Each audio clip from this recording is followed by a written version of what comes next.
sometimes you don't want to be cheered up.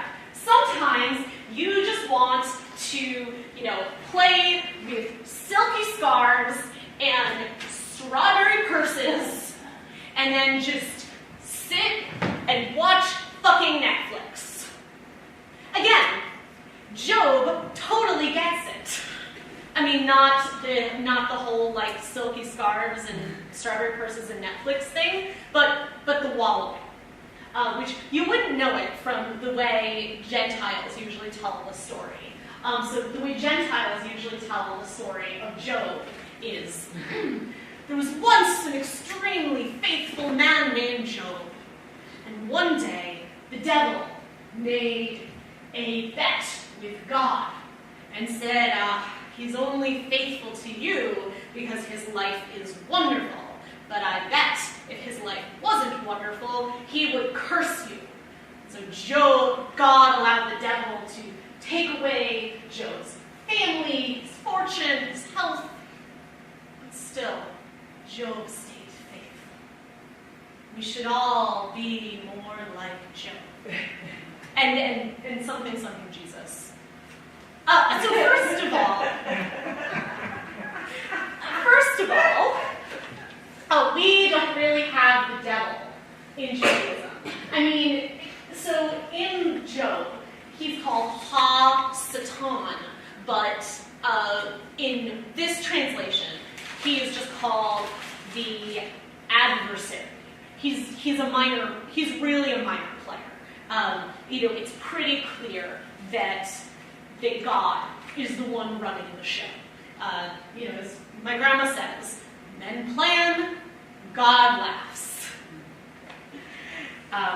Most people, when they're retelling the story, also gloss over the whole middle bit of the story.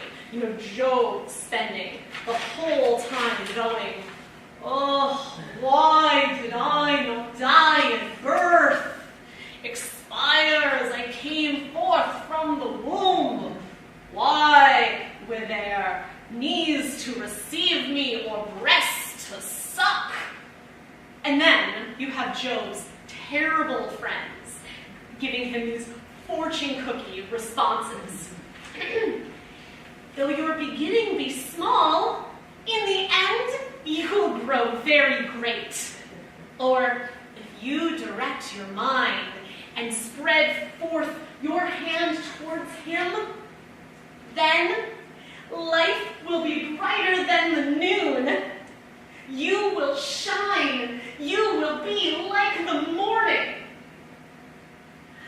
And then after a while, when they get sick of Job's whining, they start to make excuses as to why Job may have brought this on himself. They're all like, you did not give the thirsty water to drink. You must have sent away the widow empty-handed. That's why God is punishing you. And Job is like, bitch, please. I did everything right. I gave to the unfortunate, and shit, I know God is just fucking with me. He's like, I hoped for light, and darkness came. My bowels are in turmoil without respite. I walk about in sunless gloom. My skin blackened is peeling off me. It's so emo, right? I actually rewrote an Alanis Morisette song about it. Here, do you want to hear it? Yeah. Yes! Of course you want to hear it. I want you to know that I'm happy that you think God wants nothing but the best for you all. A broken version of me, you have a front row to see. I've lost my family, my land, and my honor. You tell me have piety, that God will rectify me. I need to trust in me, a merciful Father. But the prayers that I made and the offerings I gave weren't able to make it enough for him to be open wide. No, And every time you speak God's name and you tell him if I'm good, he'll reward me when I die. When I die, well, I'm still alive, and I'm here to remind you of the mess God left when he went away. He's not fair, he denied me, and the faith I bear that he kills for me. You ought to know, so, God didn't take away my grandmother's husband, home, and foundation in one fell swoop. It happened gradually, but it was like Job's 7 days stretched out over 7 years.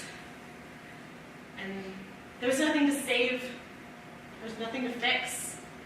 Sometimes I wished I could have been like the voice of God, the hand of God at the end to validate her and to smite everybody that was causing her pain. You know, she could be tough. She could be prickly, but you could be close to her in a way that you couldn't be close to my grandpa.